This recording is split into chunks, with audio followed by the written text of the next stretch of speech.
नमस्कार, मंडल news bulletin में आपका स्वागत है। आइए पेश करते हैं आज के प्रमुख व मुख्य समाचार।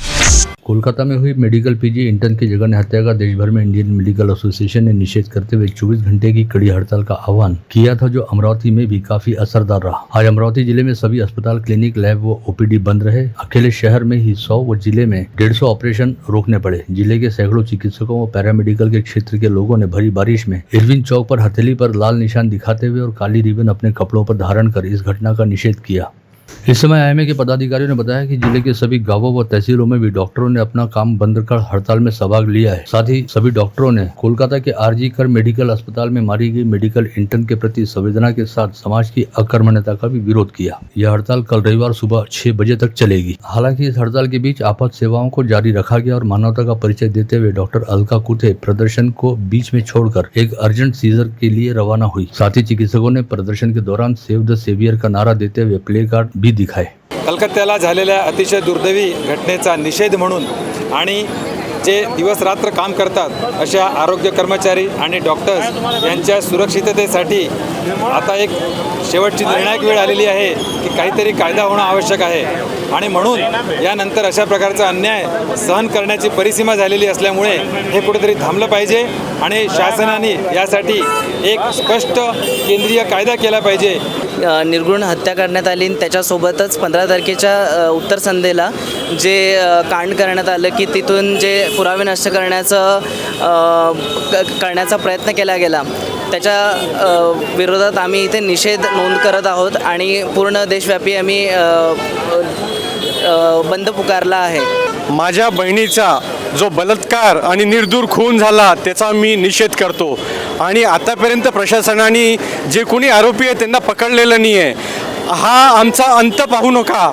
आम्ही समक्ष आहे न्याय द्यायला, आमच्या हातात तुम्ही द्या, आम्ही त्यांना पकडून दाखवू। पण लक्षात ठेवा, आता आज आम्ही पीसफुली आणि शांततेने आम्ही प्रोटेस्ट करत आहे, पण याचा अर्थ आम्हाला शांतच समजू नका। आम्ही पुढे पण आम्ही आमचं हे करू आणि पूर्ण भारतभर याचा निषेध करतो आम्ही आणि कंडेम पूर्ण अमरावती म्हणा सर्व आयामे सर्वजण आम्ही त्याचा निषेध करतो।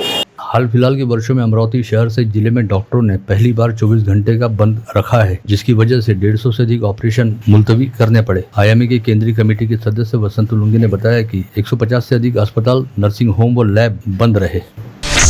आईएमए के प्रदेशाध्यक्ष दिनेश ठाकरे के नेतृत्व में कोलकाता की घटना को लेकर किए गए निषेध आंदोलन के तहत जिलाधीश को देश के स्वास्थ्य मंत्री के नाम 2 पन्नों का निवेदन सौंपा गया। 2 पन्ने के निवेदन में आईएमए ने मांग रखी कि सरकारी अस्पताल परिसर में पर्याप्त सुरक्षा उपलब्ध करवाने के साथ ही पुलिस चौकी स्थापित की जाए और अस्पताल परिसर को सेफ जोन घोषित कर सेफ जोन के लिए लागू कायदे इस परिसर में लागू किए जाए। दरियापुर में कोलकाता की घटना का तीव्र निषेध करते हुए डॉक्टर अंसार अली व डॉक्टर सचिन नागे के नेतृत्व में पुलिस स्टेशन में अधिकारियों को ज्ञापन दिया गया। साथ ही वैद्यकीय संगठन के नेतृत्व में महात्मा गांधी चौक में गांधी प्रतिमा को माल्यार्पण करते हुए निषेध मोर्चा निकाला गया। पूरे दरियापुर शहर के अस्पताल व क्लिनिक बंद रखते हुए डॉक्टरों व मेडिकल स्टाफ मोर्चे में शामिल हुए। धामनगांव रेलवे में भी डॉक्टरों द्वारा हड़ताल रहने के चलते चिकित्सा सेवाएं पूरी तरह से ठप रही। धामनगांव मेडिकल एसोसिएशन द्वारा आज काम बंद आंदोलन कर दत्तापुर पुलिस थाने के निरीक्षक गिरीश राठौड़ को निवेदन सौंपकर कोलकाता मामले में दोषियों के खिलाफ कड़ी कार्रवाई करने की मांग की गई। कोलकाता की घटना को लेकर जुड़वा शहर के डॉक्टर भी काफी आक्रामक नजर आए। परतवाड़ा इंडियन मेडिकल एसोसिएशन की ओर से भरी बारिश में मूक प्रदर्शन करते हुए जयस्तंभ चौराहे पर कैंडल मार्च किया गया। घन कचरा व्यवस्थापन योजना अंतर्गत राज्य की 92 नगर परिषदों व नगर पंचायतों द्वारा भेजी गई विस्तृत रिपोर्ट को नगर विकास विभाग ने प्रशासकीय मान्यता दी है, जिसके चलते राज्य की 92 नगर परिषदों व नगर पंचायतों को 3 चरणों में निधि प्रदान की जाएगी और पहले चरण की निधि नगर विकास विभाग द्वारा दी गई है। इन 92 नगर परिषदों नगर पंचायतों में अमरावती जिले की धामनगांव रेलवे, शेंद्रुजना घाट, मुर्शी व अंजनगांव सुरजी की नगर पालिकाओं का भी समावेश है। इन चारों नगर परिषदों को 5,31,04,506 रुपए की निधि पहले चरण के तहत प्राप्त हुई है। अमरावती में जिला क्रीड़ा संकुल का लोकार्पण करते हुए जिला पालक मंत्री चंद्रकांत पाटिल ने कहा कि तहसील स्तरीय क्रीड़ा संकुल में सभी आवश्यक क्रीड़ा सामग्री व सुविधाएं उपलब्ध कराई जाएंगी। साथ ही उन्होंने यह भी कहा कि अमरावती में हनुमान व्यायाम प्रसारक मंडल विगत 100 वर्षों से क्रीड़ा क्षेत्र में काम कर रहा है और हजारों क्रीड़ा शिक्षक व अंतर्राष्ट्रीय राष्ट्रीय खिलाड़ी अमरावती से तैयार होकर बड़े स्तरों पर पहुंचे हैं। भाजपा महिला मोर्चा ने राज्य के उप मुख्यमंत्री देवेंद्र फडणवीस का प्रदेश की महिलाओं अर्थात लाडली बहनों से सीधा संवाद कल रविवार 18 अगस्त को शाम 5 बजे रखा है। इस आशय की जानकारी भाजपा सांसद व भाजपा के जिलाध्यक्ष अनिल बोंडे ने आज दोपहर बुलाई गई पत्रवार्ता में दी। या वर्षीचं रक्षाबंधन अतिशय अनोखं आहे। महाराष्ट्राच्या देवाभाऊ यांनी सगळ्या लाडकी बहिणींशी संवाद साधायचं ठरवलेलं आहे. कारण महाराष्ट्र सरकारने रक्षाबंधनाच्या अगोदरच 3,000 रुपये 1,48,00,000 भगिनींच्या खात्यामध्ये टाकलेले आहे आणि अमरावती जिल्ह्यामध्ये 3,94,000 भगिनींना याचा फायदा होतो आहे. आणि म्हणून उद्या देवाभाऊ अमरावती जिल्ह्यामधल्याच 2 भगिनींशी वार्तालाप करणार आहे, संवाद साधणार आहे. आणि म्हणून आम्ही रक्षाबंधनाच्या निमित्तानं एक लाडक्या बहिणींचा स्नेहमिलन सोहळा ज्ञानेश्वर सांस्कृतिक सभागृहामध्ये दुपारी 4 वाजता ठेवलेला आहे. 4 वाजतापासून 7:30 वाजेपर्यंत हा संवादाचा कार्यक्रम होईल आणि त्यासोबतच लाडक्या बहिणींना रक्षाबंधनाचं एक सप्रेम भेट आणि स्नेहभोजन याचंसुद्धा आयोजन केलेलं आहे. खरं म्हणजे अनेक वर्षापासून हे सातत्यानं वाटत होतं की घरी काम करणाऱ्या, मोलमजुरी करणाऱ्या आमच्या भगिनींना आर्थिक सक्षम करण्याकरता योजना असली पाहिजे. मध्य प्रदेशमध्ये शिवराज मामानी जे आता कृषी मंत्री आहेत, त्यांनी ही योजना सुरू केली आणि ती महाराष्ट्र सरकारने स्वीकारली. या योजनेचं सगळे लोक स्वागत करतात आहे. बहिणीमध्ये आनंदाचं वातावरण आहे आणि या आनंदाचं वातावरण द्विगुणित करण्याकरता उद्याचा स्नेहमिलन सोहळा आहे. सर्व भगिनींना मी आवाहन करतो की आपण यावं, आपलं स्वागत आम्ही करणार आहोत.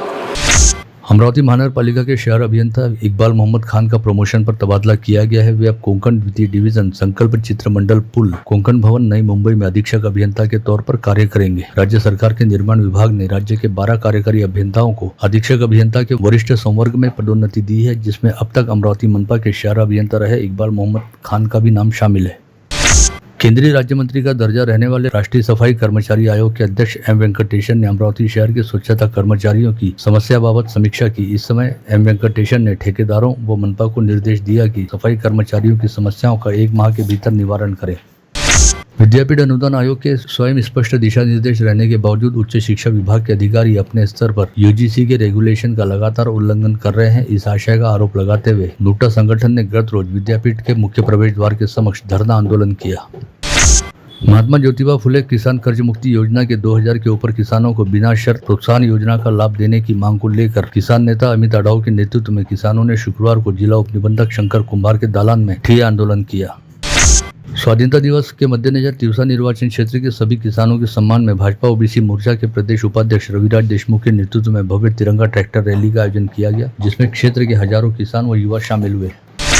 लोकसभा चुनाव के दौरान अमरावती जिले में महाविकास आघाड़ी को मिली भारी सफलता में महत्वपूर्ण भूमिका निभाने वाले मुस्लिम समुदाय द्वारा अमरावती विधानसभा चुनाव में मुस्लिम समुदाय को उम्मीदवारी दिए जाने की मांग की जा रही है. इसी के तहत विगत दिनों नागपुर में राष्ट्रवादी कांग्रेस पार्टी के सुप्रीमो शरद पवार से हुई मुलाकात के दौरान राकापा अल्पसंख्यक विभाग के शहराध्यक्ष वहीद खान ने अमरावती से मुस्लिम समुदाय को प्रतिनिधित्व देने की मांग की. इसी तरह महाविकास आघाड़ी में शामिल समाजवादी पार्टी द्वारा भी राज्य की अमरावती सहित 12 सीटों पर समाजवादी पार्टी की ओर से मुस्लिम को टिकट दिए जाने की मांग महाविकास आघाड़ी सहित समाजवादी पार्टी के समक्ष उठाई गई है. मेलघाट के स्वास्थ्य केंद्र की स्वास्थ्य सेविका द्वारा 10 घंटे पूर्व प्रसूति हुई महिला को पैदल घर भेजे जाने का मामला सामने आया. इस घटना की शिकायत ग्राम पंचायत सदस्य जगत शनवारे ने जिला स्वास्थ्य अधिकारी से करते हुए संबंधित स्वास्थ्य सेविका पर कार्रवाई करने की मांग की. अचलपुर तहसील स्थित चंद्रभागा मध्यम प्रकल्प के 2 दरवाजे 2.5 सेंटीमीटर खोले गए हैं और प्रकल्प से 5.67 घन मीटर प्रति सेकंड की रफ्तार से नदी में पानी छोड़ा जा रहा है. नदी के तट पर रहने वाले लोगों को सुरक्षित स्थान पर जाने और सतर्क रहने की चेतावनी प्रशासन द्वारा दी गई है. मनपा क्षेत्र में स्थित कनिष्ठ महाविद्यालयों की कक्षा 11वीं में प्रवेश हेतु चलाई जा रही केंद्रीय ऑनलाइन प्रवेश प्रक्रिया के तहत 17 से 19 अगस्त तक प्रवेश का तीसरा राउंड होगा, जिसके तहत 19 अगस्त तक इच्छुक विद्यार्थियों द्वारा आवेदन किए जा सकते हैं, जिसके बाद 21 अगस्त को मेरिट सूची घोषित होगी तथा 22 और 23 अगस्त को तीसरे राउंड के तहत प्रवेश दिए जाएंगे. कक्षा 11वीं की कुल उपलब्ध 16,160 सीटों में से 9,238 सीटों पर प्रवेश निश्चित हो चुके हैं तथा अब भी 6,922 सीटें रिक्त हैं. होली के दिन सड़क दुर्घटना में परिवार के 2 बच्चों व बहू को खोने वाले दारसिंबे परिवार को पूर्व सांसद नवनीत राणा ने बड़ा आधार देते हुए उसी समय परिवार को गोद लेने की घोषणा की थी. वहीं अब धोदरा गांव में दारसिंबे परिवार को 3 लाख की लागत से घर बनाकर पूर्व सांसद राणा ने भेंट किया है. रक्षाबंधन से पहले यह घर तैयार कर उसे दारसिंबे परिवार को सौंपने नवनीत राणा खुद धोदरा गाँव पहुंची थी. आगामी गणेशोत्सव के मद्देनजर कुंभारवाड़ा परिसर में मूर्तिकारों द्वारा गणेश मूर्तियों का निर्माण किया जा रहा है, जहां पहुंचकर जिले की पूर्व सांसद नवनीत राणा ने मूर्ति निर्माण का कामकाज देखने के साथ ही गणेश प्रतिमा का बड़ी तन्मयता के साथ रंग रोगन किया। Mahatma Phule urban cooperative bank की आम सभा गत रोज बड़े उत्साहपूर्ण वातावरण में शांति के साथ संपन्न हुई, जिसमें बैंक के अध्यक्ष दिलीप लोखंडे ने बताया कि जारी आर्थिक वर्ष में बैंक के व्यवसाय को 919 करोड़ तक ले जाने का लक्ष्य तय किया गया है। सोमवार 19 अगस्त तक लगातार रही सरकारी छुट्टियों के कारण सरकारी अधिकारियों और कर्मचारियों की बल्ले बल्ले हो गई है। कुछ अधिकारियों और कर्मचारियों ने शुक्रवार को कार्यालयीन कामकाज के दिन भी छुट्टी डालकर अघोषित अवकाश का आनंद उठाया। एक तरफ राज्य सरकार के कर्मचारियों को 5 दिन का सप्ताह लागू है, दूसरी तरफ एक ही सप्ताह में 3 से 4 छुट्टियां आती रहने से नागरिकों के काम नहीं हो पा रहे हैं। जिले में शुक्रवार को कुछ स्थानों पर मूसलाधार तथा कुछ स्थानों पर हल्की और मध्यम बारिश हुई। अमरावती तथा चांदूर बाजार परिसर स्थित शीरजगांव बंद परिसर में लगभग 20 मिनट तक जोरदार बारिश हुई, जिससे दोनों स्थानों पर जनजीवन बुरी तरह से अस्त व्यस्त हुआ। माहेश्वरी सामूहिक सेवा समिति द्वारा आयोजित माहेश्वरी समाज का वन भोजन श्री क्षेत्र चांगापुर में विगत 15 अगस्त को बड़े हर्षोल्लास व आनंदमय वातावरण के बीच संपन्न हुआ। परसों सोमवार 19 अगस्त को राखी पूर्णिमा का पवित्र त्यौहार मनाया जाना है। ऐसे में शहर की सुरक्षा का जिम्मा रखने वाले पुलिस आयुक्त नवीन चंद्र रेड्डी को इंडो पब्लिक स्कूल की छात्राओं ने माथे पर कुमकुम तिलक सजाकर उनकी कलाई पर राखी बांधी। इस समय प्रजापिता ब्रह्म कुमारी की सीता दीदी व अन्यों ने भी पुलिस आयुक्त की कलाई पर बड़े प्यार के साथ राखी सजाई। स्वाधीनता दिवस मनाने के बाद अब धार्मिक त्योहारों की रेलचल बढ़ने वाली है। अगले सप्ताह कृष्ण जन्माष्टमी उपरांत दही हांडी के काफी आयोजन होने वाले हैं। पश्चात पोला व गणेशोत्सव भी रहेगा, जिसे देखते हुए पुलिस आयुक्त नवीन चंद्र रेड्डी ने आज अपने अधीनस्थ अधिकारियों निरीक्षकों की बैठक बुलाते हुए किसी भी घटना, दुर्घटना व वारदात की सूचना मिलते ही क्विक रिस्पांस देने के स्पष्ट निर्देश जारी किए।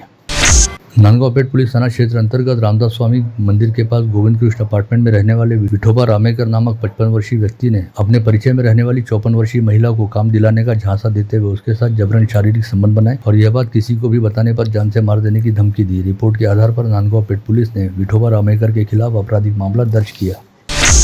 पैसे नहीं देने पर अश्लील फोटो और वीडियो को सोशल मीडिया पर डाल देने की धमकी देते हुए एक युवती का अपहरण करने के साथ ही उसे अपने घर से 5,30,000 रुपये लाने पर मजबूर करने की घटना उजागर हुई। 2 वर्ष पूर्व भी इस लड़की को अगवा किया गया था। ऐसे में पुलिस ने निखिल नामक युवक के खिलाफ चोरी तथा घर से पैसे चुराने के लिए प्रवृत्त करने का मामला दर्ज किया है। नवसारी चौक से आगे अपनी बेकरी के पास बैतूल से अमरावती की ओर आ रही कार का पीछा करने के साथ ही उसे बीच रास्ते में रुकवाकर कार में सवार एक युवक का 3 दुपहिया वाहनों पर सवार होकर आए 7 युवकों द्वारा अपहरण कर ली जाने की घटना घटित हुई। अपहरण किए गए व्यक्ति का नाम मिर्जा शकील मिर्जा आमिर बेग बताया गया है। इस मामले को लेकर मिर्जा शकील के छोटे भाई मिर्जा शाहिद बेग ने गाड़गेनगर पुलिस थाने में शिकायत दर्ज कराई है।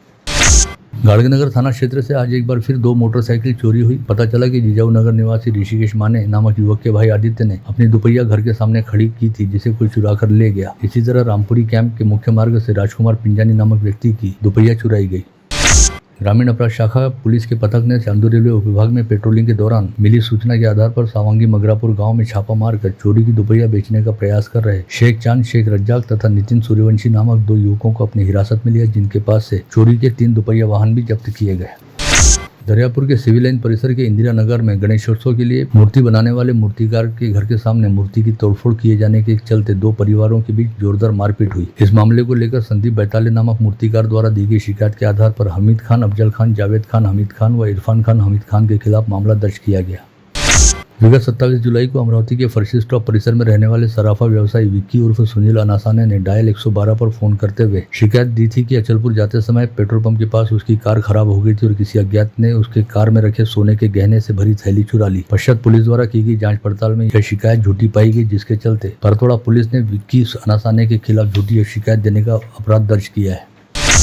राज्य परिवहन निगम की सरकारी बस के चालक के साथ गाली गलौज व मारपीट करते हुए सरकारी काम में बाधा डालने को लेकर नामजद हरिदास वानखड़े नामक आरोपी को वरुड के विशेष अतिरिक्त जिला न्यायाधीश आवटी की अदालत ने दोषी करार देते हुए अलग अलग धाराओं में 8,000 रुपए के जुर्माने की सजा सुनाई। जुर्माना अदा नहीं करने पर आरोपी को अधिकतम 3 माह के सादे कारावास की सजा भुगतनी होगी।